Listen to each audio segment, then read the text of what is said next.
Hello and welcome to Indie Encounter. My name is Sandra Laraine Coleman.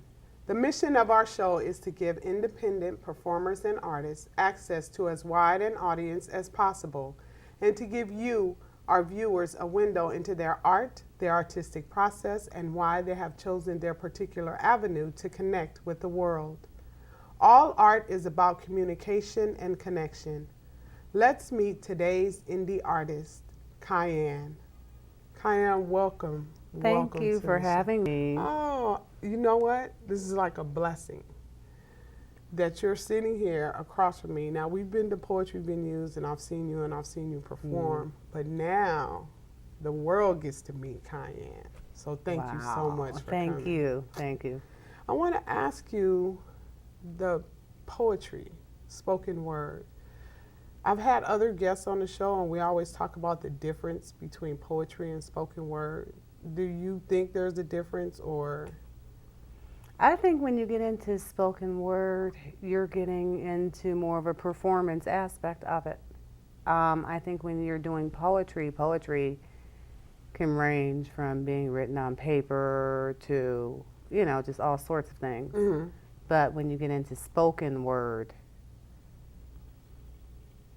it's more of a performance aspect that comes to the table. Right. And I would have to say that I agree with that as well. As far as getting up in front of people, poetry reads well. Mm-hmm. Spoken word performs well. It doesn't even have to rhyme half the time. Right? Yeah, a lot of times it doesn't even rhyme. Yeah, because I know a lot of people think that poetry has to rhyme, and it's funny that you should mention that because there are so many different forms of writing. Now, what are some of the forms that maybe you've experimented with? I am a storyteller, so almost 9 out of 10 of my poems are some kind of purging through some kind of story, whether it be a personal experience or an experience that an acquaintance has had or someone close to me has had, and just something that needs to come out. I always have to put it in the form of a story for some reason. Right. And that's how I do it. Right. I started off writing stories, little short stories when I was probably 10 years old. I used to write stories and it's translated into the poetry. Right. And that is awesome because I noticed that most of our artists transfer their life experience, and that's basically what it is. It's us telling a story, bearing our soul. So how does it feel to be on stage performing and just like letting all your business go?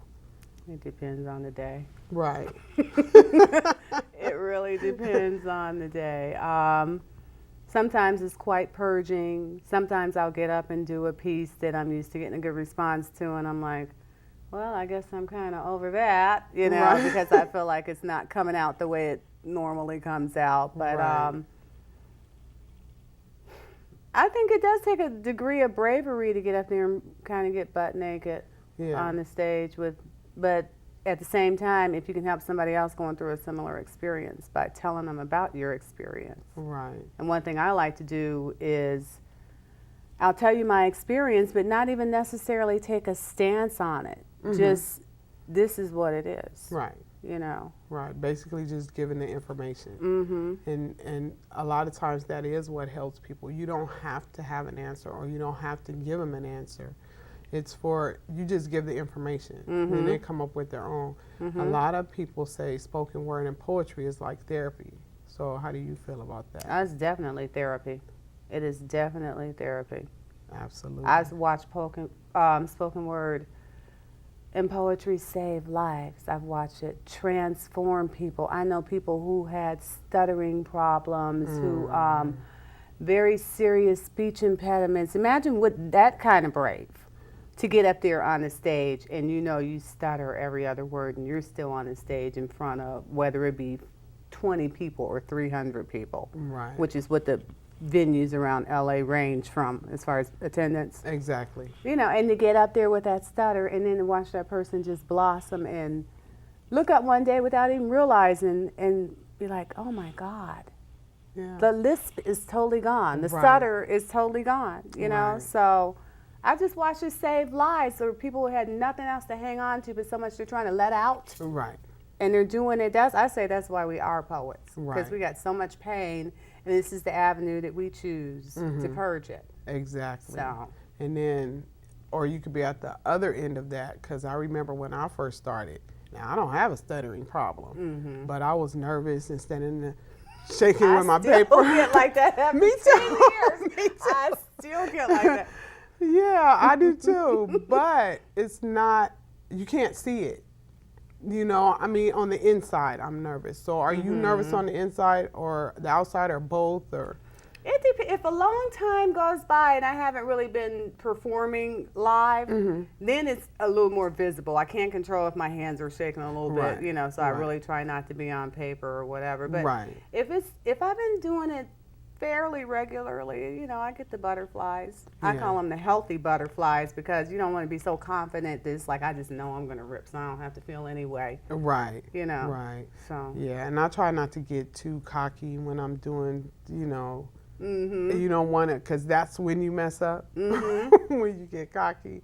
So I try not to be, you know, like I'm on, and I'm Yeah. still learning. And then how do you feel like? I as think you're- you're going to be learning until the day you die. Right. It's always, I think, as far as language, I don't think that you can ever take everything from it. Right. It's just so many different inspirations and other things to hear that inspire you in different ways and feed Right. you in different ways. Right. Right. Now, what advice would you have for some of the younger artists coming up that are looking to become spoken word artists or just performing? Know your art form, Mm-hmm. get up on the stage, Mm-hmm. and have something to say. Exactly. Have something to say. I mean, it's just like, you know, they talk about hip hop and how, you know, the downfall of hip hop is everything is about women and money and fame and Right. all of that, all this negative and worldly stuff, you know. Right. Have something to say that's going to lift somebody up, Mm. you know, because that's what music and poetry all started with.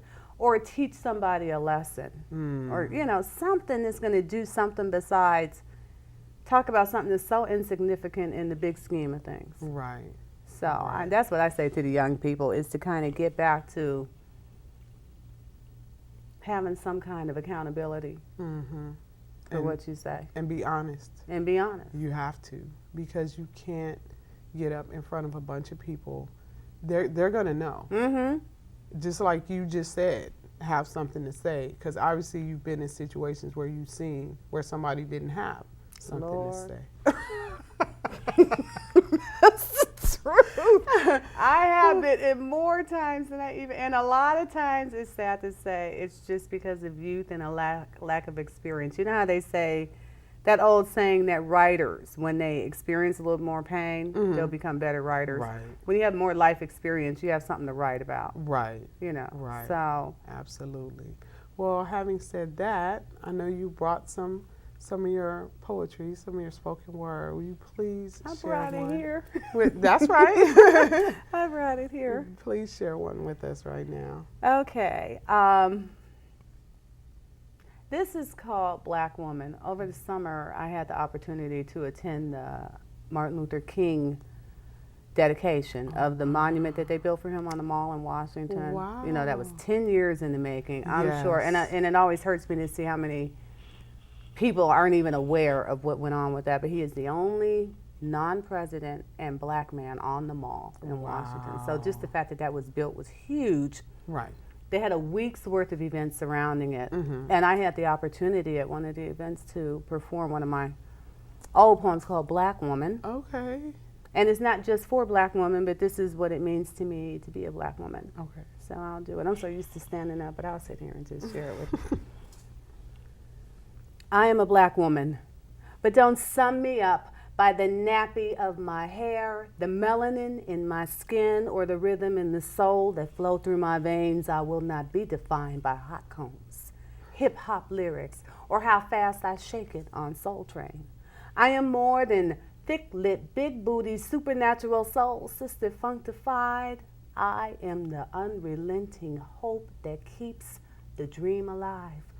Simply put, more than meets the naked eye. I survived the Middle Passage. I'm still dragging the weight of the slave ship chains. I am broken necks and ashes burned alive. Lynched, maimed. I'm the product. It's me who remains. I'm Coretta Scott King, Harriet Tubman, Maya Angelou. I am Kunta Kinte's Kizzy and Ethel Waters' blues. I am my great aunt Mabel who raised 12 children. All college educated, all strong, all proud, rich with history. I am the very backbone, the heart of the Million Man March, of lunch counter sit-ins. I am Rosa Parks, Dorothy Dandridge, Josephine Baker, and even Billie Holiday's strange fruit. See, I stumble through my journey, but remain invincible at my root. I am the God-forsaken truth, strong, black, and woman, unafraid to speak my mind, head held high and without shame. Yes, my path has been beset by time, heartache, life's lessons and realities, but I will leave behind strong legacy. Tell them ain't no stopping me. You can tell my great, great, great grandbabies that grandma did love them. Teach them that true beauty comes from within. Tell them if I could rewind the clock and live my life all over again, that I sure would laugh a lot harder and take more joy in life's simple pleasures. But above all else, never allow a stereotypical opinion of me to become the measure of my worth. I am progress and rebirth. I am a black woman, the first woman to walk the earth. That's one piece. Woo! Oh my gosh, that was Thank beautiful. You. Thank you. Oh Thank my you. God. Wow. See, I'm Thank you. all teary. Really? Because everything that you said in that poem, I could relate to. Everything. And that's what it's about with the art. When you hear somebody, and even if I had never met you before, if I heard you do that piece, instant connection. Instant. Because you captured it, and that's one of the things. How do you capture so much? I capture it because it's being given from something that's bigger than me. Right. And that's as simple as I can put it. Right. Because I'm not, and I envy those people that can just sit down and just write. I'm going to write about why the sky is blue and come up with some bomb stuff Right. about why the sky is blue. Right. I envy, I'm not that kind of poet. I get like little gifts to pull over on the side of the road while I'm driving my car and write it down before it's gone. To wake up in the middle of the night and scrambling for a piece of paper just to get that one line that I know in the morning is going to be gone. If I, Right. you know, and I feel like they're like little gifts coming from something that's bigger than me, and that's where it comes from. It ain't even me. So you get yours in drops, because that's how I get mine. I have rarely ever sat and just wrote like a whole poem. Like they come in pieces. And I go, oh, this will go good here, this will go. So it works like that for you too? Well, they don't come in pieces. I know it's good if it pours out of me. I've forced some pieces and then not really felt them all that much. But if it just kind of pours out of me and if I remember them right away, I'm like, this is something that God wants me to say. Right. Or, you know, I just feel stronger about the piece. But it just kind of pours out of me if I catch it. Yeah, right. Usually rush hour down to 405. I know. And it comes at the most inopportune time. At the most inopportune times, But yeah. you have to be obedient to your gift. And that's Or what, you'll lose it. Yeah. Oh, yeah. And that's what makes you such a powerful artist. Thank you. Because you were obviously obedient to that particular piece. Because it was so strong and so powerful. Thank you. Yes, and I could see why at one of the venues they would have you perform that, especially on such a momentous occasion. Oh yeah, that was, the whole thing was just, it was awesome. I don't Right. even know how to, and the first time they had to plan the events first, because the first time was when they had the earthquake and then they had that terrible storm there afterwards, the hurricane. So they had to cancel everything and then they Right. had to reschedule everything again, so. Right. But it all came together and turned out beautifully, so. Absolutely. And the Especially- monument is great. Go see it if you can see it. Yes, I'm going to have to take a trip to Yeah. DC to see that monument. But I wanted to ask you also, too, has poetry taken you to any other, like maybe countries or states where you've like been asked to perform or something I like that? performed around the country. Mhm. It hasn't taken me out of the country yet. I'm Yeah. willing to go there. That would be nice. Yeah, Sure right. would be Put nice. that out there in the Go universe. ahead and put that out in the universe. Yep. Yes. Put it out in the universe. Absolutely. But yeah, it's taken me because I participated in slams. Mhm. And just had an opportunity to do different places, you know. Mhm. One thing about participating in slams, it affords you to network with poets from all over the country. Wow. So I've been able to be in Washington, D.C. Mhm. or Chicago or Mhm. Ohio or wherever I'm at and Right. say, and know someone there and say, hey, look, I'm going to be in town. Can I say a few words tonight? And it works out like that, you know. Oh, So cool. So then if the younger poets, they need to get in an environment where they can network. where they definitely network because you'll have a Okay. place to stay. Okay.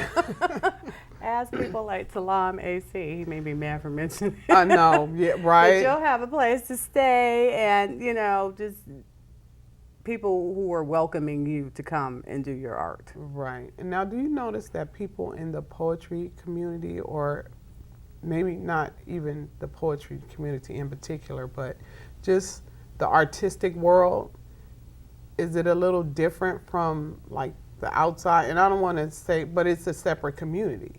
Oh, it's definitely a whole Right. separate, it's a separate family. It's Right. more than a community. Right. It's a family, you know, it's like I've been around the poetry community for 10 years and I've watched most of the poets are at least 10 years younger than I am. And Right. I have watched them turn into confused teenagers to adults that know what movers and shakers as Yeah. adults, you know where they're Brilliant. going, just watch them grow. So it's definite, and they're family. Right. Right. Yeah. And I've had that same experience with even some of the children that, you know, would be scared and not want to, you know, because some venues you go to, they embrace children. And we used to embrace children. And some of them are teenagers now. And, you know, that their writing is like phenomenal. Yeah. And I can't even imagine what they're going to be like as a young adult. Yeah. Yeah. So poetry is very powerful in that respect. It's very Yeah, powerful. Absolutely. think And it's so very you have a CD out. Tell us about that. Oh, I recorded that CD a long time ago when I was super hungry I don't even know what I was really hungry for. I just discovered this spoken word and I saw so many things that people were doing with it. They were doing CDs and trying to do Deaf Poetry Jam, and I thought I wanted to do it all, and this is one of the things that came from that. But it was also a way for me to memorialize and maybe share with people who didn't have access on stage to some of the things that I do. Right.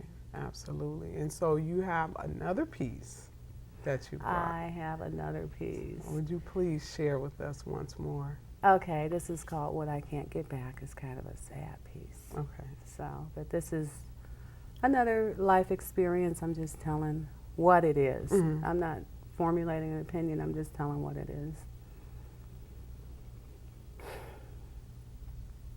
As he enters me, it hurts so good. I can't even call it pain. It's sweet, fulfilling. It's a satisfaction. I'm doing my best not to be lost in passion, but he has taken all of me and I'm consumed by the blending of our bodies blissfully. I immerse myself into this consummation of our eternal proclamation of what? I didn't take the time to find that out. I just sort of flowed with the moment. See, I possess this spontaneity that's cool sometimes, but more often than not, the reality of the situation reveals itself too late, and now it's too late. It's too late for unanswered questions I've just discovered wanting to ask. It's too late for romantic gestures reflective of a spiritual path. It's too late for beautiful sunsets and happily ever after tomorrows, and it's too late for me to have anticipated this deep-rooted sorrow. I didn't write this into my master plan. Now it's too late for me to find out that you are not as I imagine a man, even as I question what kind of woman I am. sitting in this clinic with your blessing. You don't even flinch when they call my name. I'll be back in a few hours, you say, and as my eyes fill up with tears, you just tell me that everything's going to be okay, and then you depart right when the scary part starts. And I want to tell you that I changed my mind. I don't want to do this anymore, but I see your sigh of relief as you close the waiting room door. So now in my head, I'm scrambling for the right words to say for when I'm held accountable for this on my final judgment day, and it's just easier to validate if I just keep blaming you. Right now, I just got to be strong enough to make it through these next few hours. 11 weeks. 3 of which I knowingly nurtured the life growing inside of me, hating it, loving it simultaneously. But see, the trip part B was in the end, I wasn't even thinking about me. I was trying to keep him happy because he said he didn't want to be trapped. And I loved him.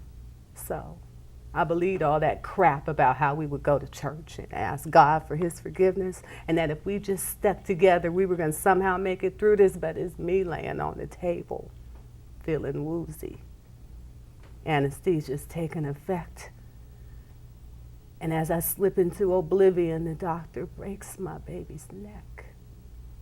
And he sucks his life out through a vacuum like he never even existed. And I'm left empty, bleeding, trying to figure out where the we in this is. I never even told him that I wasn't sure if it was right. And now it's hard to look in the mirror and wonder if my child would have had my eyes. It's hard to sleep at night when I'm haunted by babies crying, and it's hard dealing with the guilt and the what ifs and the lies, and it's hard living with your silence like an elephant in the middle of the living room. We just coexist in these unspoken words permeating my consciousness like some sort of cheap perfume. Most of all, it's hard to face another day of trying to find my joy, knowing I'll never hear the laughter of that beautiful baby boy. So I allow myself a tear, and I save the rest for the years to come, because I know deep in my heart I'm probably going to be the only one to mourn the loss of my unborn son. And that's called what I can't get back. Wow. It puts it in a whole nother perspective. Wow. I know. But it's okay, though. Yeah, it's okay. I thought I was over that one, but you don't really get over that. No. You don't really get over that. Yeah. And you know, but it's what people need to hear. Because I know people that use that for birth control. Yeah, they think that's the solution. It's not the solution. Not. It's not. It's not. And there's so many other options if you just think beforehand. I didn't think I was faced with this decision.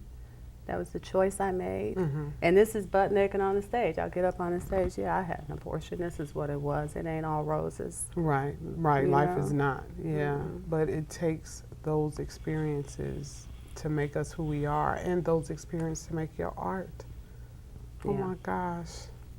And in its sadness, pain, and tragedy, it was still beautiful.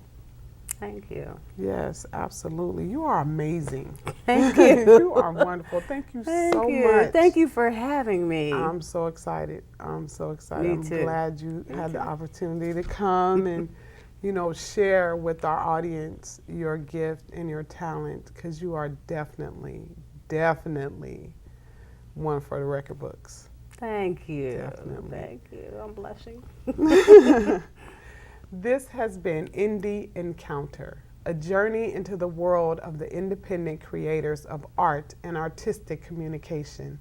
I want to thank today's guest, Cayenne, for sharing her poetic vision with us. If you want to find out more about today's guest, check her out on Facebook.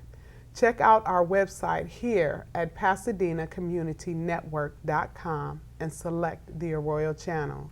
You may also follow up with me, Sandra Laraine Coleman, on Facebook, or check out the website 14mark.com for more info about the show. Thanks to our director, Lilia Fernandez Gaspar, and crew for making the show possible. Thanks to all of you. We hope to see you here again when we embark on another indie encounter.